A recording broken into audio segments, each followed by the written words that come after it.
Assalamualaikum warahmatullahi wabarakatuh. Berjumpa lagi dengan kami Santai yang tidak jelas. Apalagi bersama Santri Bali. Oke, pertemuan kita kali ini tetap kita akan membahas sesuatu yang gak jelas dan monggo kita nikmati bareng-bareng ya, Mas Bakri. Iya. Gimana? Tetap bersama teman saya, sahabat saya ini. Siapa? Bahri dan Kuzen tanpa nama. Mang Kuzen itu memang ya begitulah. Orangnya tidak mau untuk menyebutkan nama karena takut viral kan ya. Gak suka keviralan. Sekarang kan ada lagi persaingan dia. Nanti tapi tidak boleh disebut merek ya. Ya gak usah. Tapi iki BTW iki kan mendekati musim haji kan. Iya, ini mendekati musim haji ya, semoga musim haji. Oh ya musim haji ya. Musim haji ini. Semoga yang haji sana diberi kesehatan, Mas. Amin. Diberikan haji yang mabrurah. Semoga kita juga segera menyusul bersama travelnya Al-Mukarram. Master and Travel. Gerah,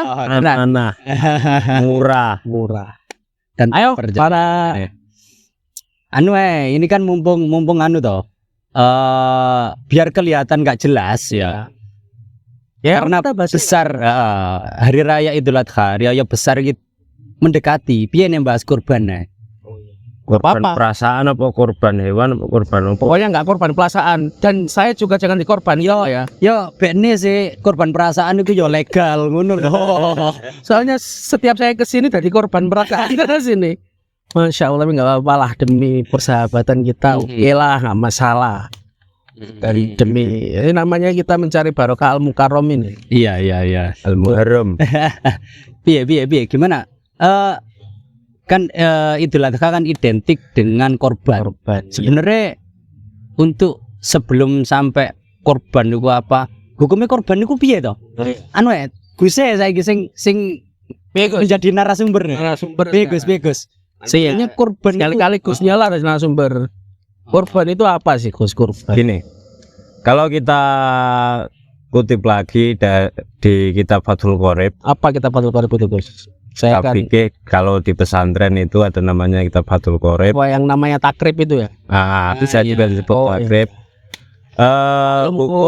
Hukum dasar sendiri masalah kurban Idul Adha, hukum dasar ini itu adalah sunnah muakkad. Sunnah muakkad itu ono neh iki. Biasa kapan tok ya sunnah. Kok ono sunnah muakkad itu apa? Ya ini bedanya antara bahas sunnah sama yang pernah mondok atau yang belum pernah mondok. Tapi gak nyunah kan ya? Sering nyunat. Banyak sekarang di sosial media, di televisi ataupun di platform sosmed lainnya lah, yang merasa sok sunnah gitu. Jadi sedikit sunnah, tapi nggak tahu apa itu sunnah. Oke, kita kembali ke sunnah muakkad. Sunnah muakkad sendiri itu sebenarnya sunnah yang sangat dianjurkan. Jadi kurban itu sangat dianjurkan dan itu hukumnya sunnah. Nah, sunnah muakkad. Ya wes gak ngerti kan, tapi ketentuan kesunahan itu bagi siapa? Apa untuk setiap orang apa? Ya. Kalau melihat dari definisi Guzen tadi kan ya berarti di situ jenenge hukum sunnah kan ya gunanya ya untuk orang Islam lah. Sama ngene masa ana wong non Islam hukum sunnah ya Gus ya. Terkadang kan korban itu kan otomatis kan mengeluarkan sebuah biaya. Ya. Untuk membeli hewan kurban zaman sekarang kan nggak murah. Iya. Mulai dari menenek mendekati regane tambah galugalan ya. Regane ngawur-awuran itu. Tapi BTW ya nggak masalah lah.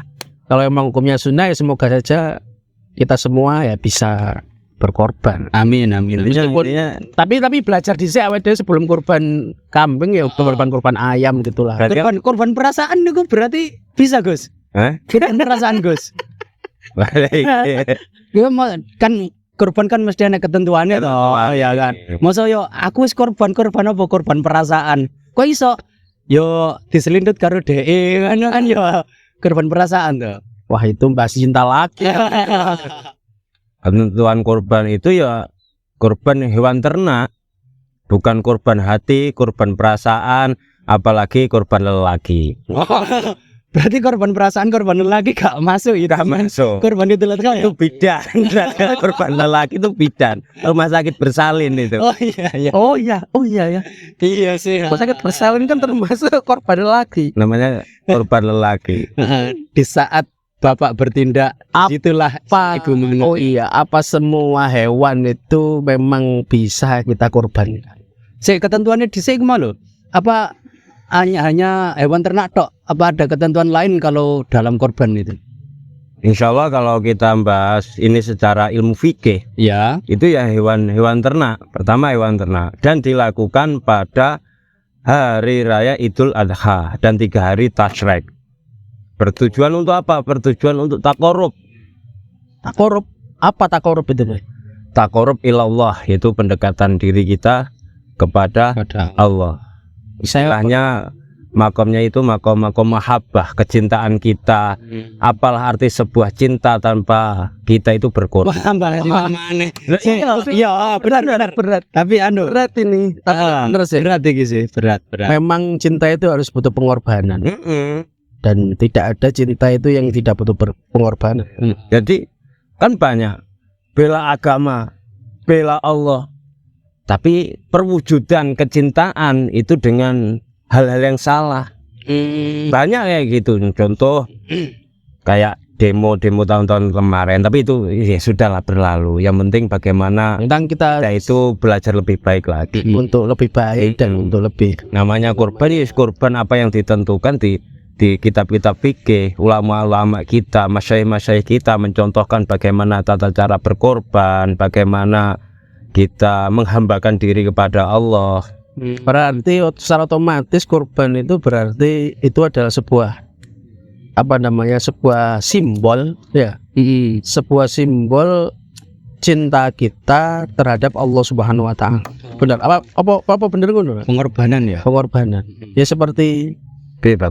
Berarti kalau bisa tak simpulkan itu karena tujuannya untuk berkorban ya.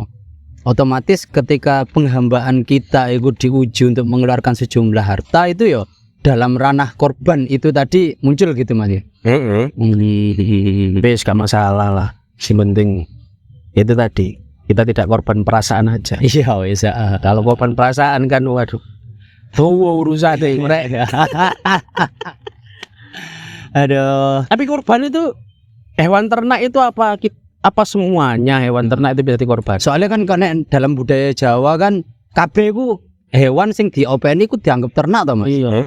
Itu ada nggak ketentuan khusus? Ketentuan khusus ya pertama berupa kayak kambing, domba. Nanti jelaskan lebih lanjut. Terus sapi, kerbau, unta. Kerbau bisa. Iya, itu kan kerbau termasuk hewan ternak. Hewan ternak. Padahal nggak ada yang ternak kerbau loh. Sebelum Sebelum penjelasan ini kenapa kok bahasanya itu takorba? Kenapa bahasanya itu mahabbah? Karena belum tentu orang-orang yang berkorban adalah orang-orang yang mampu. Belum tentu orang-orang yang berkorban adalah orang-orang yang secara ekonomi itu menengah ke atas. Banyak, nggak sedikit, banyak orang-orang yang secara ekonomi menengah ke bawah atau bahasanya itu orang-orang miskin, tapi mereka banyak berkorban menyembelih kambing, menyembelih sapi. Karena apa? Mereka punya mahabbah, mereka punya kecintaan terhadap Sang Khalik, menghambakan diri kepada Sang Khalik. Iya. Nggak hanya bagaimana tata caranya kita sholat. Kalau masalah kita melakukan hal-hal yang wajib itu lumrah. Tapi ketika orang-orang tersebut melakukan hal-hal yang sunnah dan dianjurkan, ini sangat istimewa. Itulah arti penghambaan. Nggak hanya melakukan hal yang diwajibkan saja. Oke. Terus Gus, kalau saya kan pernah dengar ya dari mutin-mutin kampung itu ya. Apa ya katanya Nek wedhus dumbo, Apa tumbo itu? Domba. ya Wedhus itu banyak loh. Macam ada wedhus. oh ya Wedhus kacang, wedhus domba. wedhus dumbo atau domba itu memang syaratnya itu setelah mencapai usia 1 tahun masuk ke 2 tahun itu minimal. Kalau wedhus kacang kambing Jawa lah ya. Kambing Jawa. Kambing Jawa itu berarti usia 2 tahun masuk ke 3 tahun.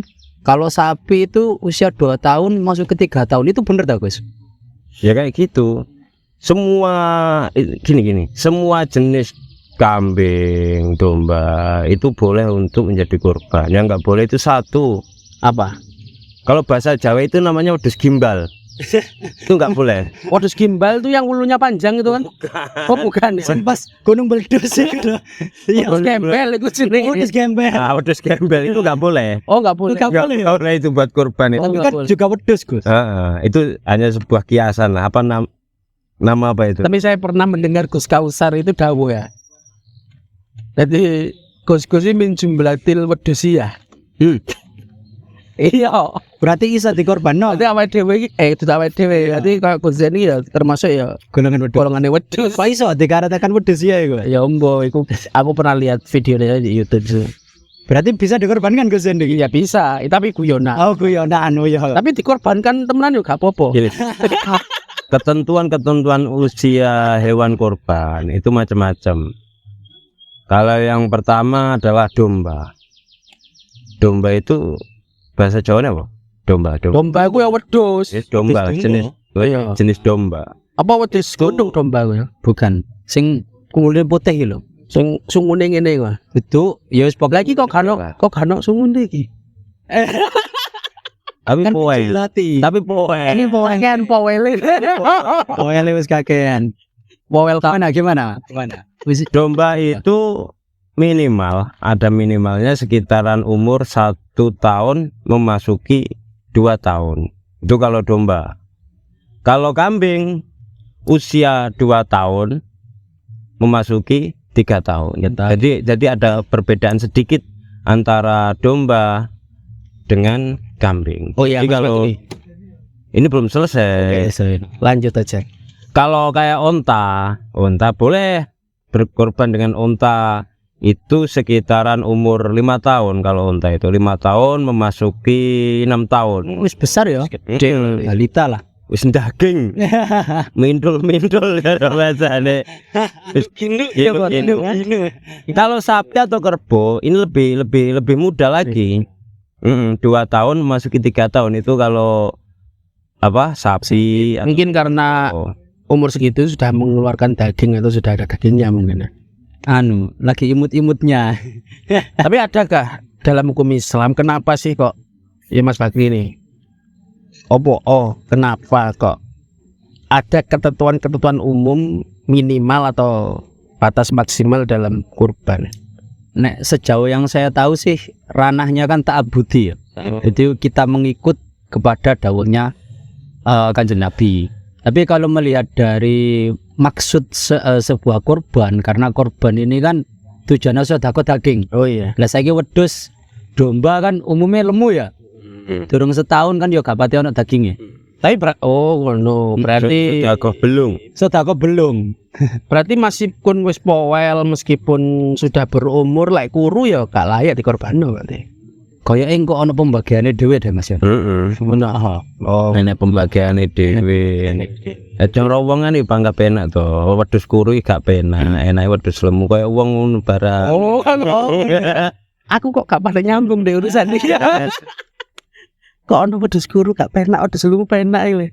Apa itu karena pengalaman gitu ya? Pikiranku durung tutuk ngono pikiranku. Kalau masalah ketentuan memang ada ketentuan.